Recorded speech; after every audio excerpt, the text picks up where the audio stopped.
Good morning to all students. Myself Ramakant Prasad, Hindi assistant teacher दशामिटी school. आज हम लोग बात करेंगे अनुस्वार एवं अनुनासिक वर्णों पे। इन दो वर्णों को लेकर साहित्य के विद्यार्थियों में विभिन्न प्रकार के भ्रांतियां उत्पन्न होती है कि कौन सी जगह पर हम बिंदी का प्रयोग करेंगे और कौन सी जगह पर हम चंद्र बिंदु का प्रयोग करेंगे। इन दो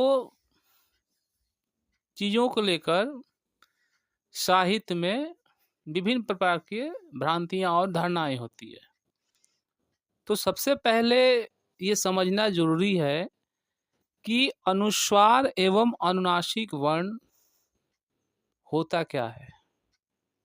तो अनुस्वार का अर्थ होता है स्वरों के उच्चारण में यदि हवा केवल नासिका से निकले, नासिका का मतलब होता है नाक से, तो उसे अनुस्वार कहते हैं। अनुस्वार अर्थात अनु और स्वर के बाद आने वाला। अनुस्वार मूलतः व्यंजन ही होता है। इसका चिन्ह है चंद्र बिंदु, बिंदी। यह चिन्ह वर्णों के ऊपर एक बिंदी के रूप में प्रयोग किया जाता है। अनुस्वार केवल शब्द के मध्य और अंत में ही होते हैं और अनुस्वार के प्रयोग करते समय निम्न बातों का ध्यान देने योग्य बातें हैं।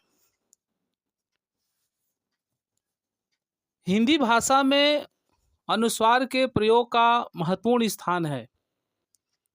इसका प्रयोग विभिन्न रूपों में होता है, अतः इसका प्रयोग करते समय विशेष ध्यान देने की आवश्यकता होती है। पहली, अ अनुस्वार के रूप में बिंदी का प्रयोग किया जाता है। क वर्ग से लेकर प वर्ग तक के पंचम वर्णों के स्थान पर इसका प्रयोग किया जाता है। हिंदी की मानक वर्तनी में इसके प्रयोग को विस्तार दिया गया है। अब विभिन्न नासिकीय व्यंजनों के स्थान पर बिंदी का प्रयोग किया जाता है।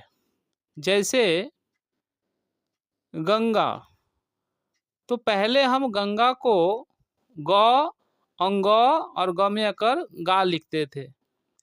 चूंकि यह क वर्ग अर्थात कंठ व्यंजन के पंचम वर्ण अंगों के अनुस्वार में परिवर्तन होता है।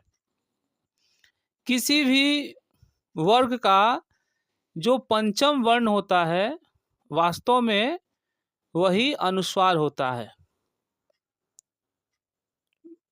वर्णों में क वर्ण को हम लोग कंठ व्यंजन कहते हैं, च वर्ग को तालव्य व्यंजन कहते हैं, ट वर्ण को मूर्धन्य व्यंजन कहते हैं, त वर्ग को दंत व्यंजन कहते हैं और प वर्ग को हम लोग ओष्ठ व्यंजन करते हैं।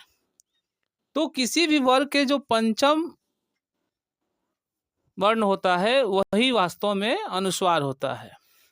दूसरी चीज, किन जगहों पे अनुस्वार जो है अपने मूल रूप में ही रहता है।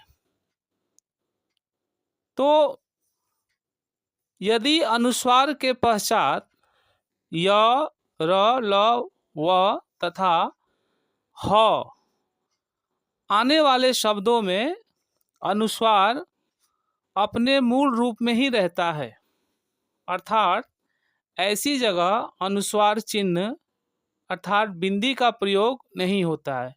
जैसे मान्यवर, देखिएगा नौ जो है वो त वर्ग की पंचम ध्वनि है और ठीक उसके बाद जो है य आया है। तो यह यथावत उसी रूप में इसका प्रयोग किया जाएगा। ठीक उसी तरह से अम्ल है, तुम्हारा इत्यादि ऐसे शब्द हैं। तीसरी बात, इसके अतिरिक्त अनुस्वार का प्रयोग द्वितीय वर्णों के आने पर नहीं किया जाता है। द्वितीय वर्ण मतलब एक ही वर्ण दो बार आए, जैसे सम्मान, स आधा म मकर मा अन्न सम्मान।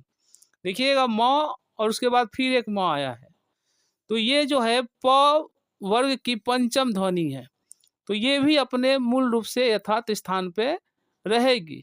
ठीक उसी प्रकार से सन्नाटा, उन्नति इत्यादि इसके साथ अपने यथार्थ रूप में उसी तरह से बनी रहती है। दूसरी बात ये रही अनुस्वार के संबंध में कुछ मूल बातें। अब हम बात करेंगे अनुनासिक वर्ण की। अनुनासिक वर्ण स्वरों के उच्चारण में वायु मुंह तथा नासिका दोनों से निकलती है। इसका चिन्ह चंद्र बिंदु है। अनुनासिक शब्द अनु प्लस नासिक के योग से बना है। अनु उपसर्ग में इसका अर्थ है अनुगमन करना और नासिक का अर्थ होता है नाक। अर्थात जब वायु मुख के साथ साथ नासिका मार्ग से बाहर निकलती है तब उच्चारण होने वाले सभी स्वर अनुनासिक कहलाते हैं। अनुनासिक स्वरों के प्रयोग में ध्यान देने योग्य बातें। पहली, हिंदी में अनुनासिकता को प्रकट करने के लिए चंद्र बिंदु का प्रयोग किया जाता है, परंतु शिरोरेखा पर स्वरों की मात्रा लगी होने पर चंद्र बिंदु के स्थान पर केवल बिंदी का प्रयोग किया जाता है, जैसे गेंद, जोंक। दूसरी बात, अनुस्वार और अनुनासिक के प्रयोग में सावधानी अपेक्षित है। कभी कभी इसके गलत प्रयोग से अर्थ के अनर्थ हो जाते हैं। जैसे एक शब्द है हस, हस पे अगर हम चंद्र बिंदु लगाते हैं तो होता है हंस, और ठीक इसके ह पे अगर हम बिंदी लगाते हैं तो इसका होता है हंस। हंस एक पंछी है, यहाँ पर अनुस्वार का प्रयोग हुआ और हंस जो है वो एक अनुनासिक प्रयोग है। तो ये थी अनुस्वार और अनुनासिक वर्ण से संबंधित कुछ मूल्य बातें। मैं उम्मीद करता हूँ आप लोग को मेरी बातें समझ में आई होंगी और आप लोग समझने की कोशिश भी करेंगे। धन्यवाद।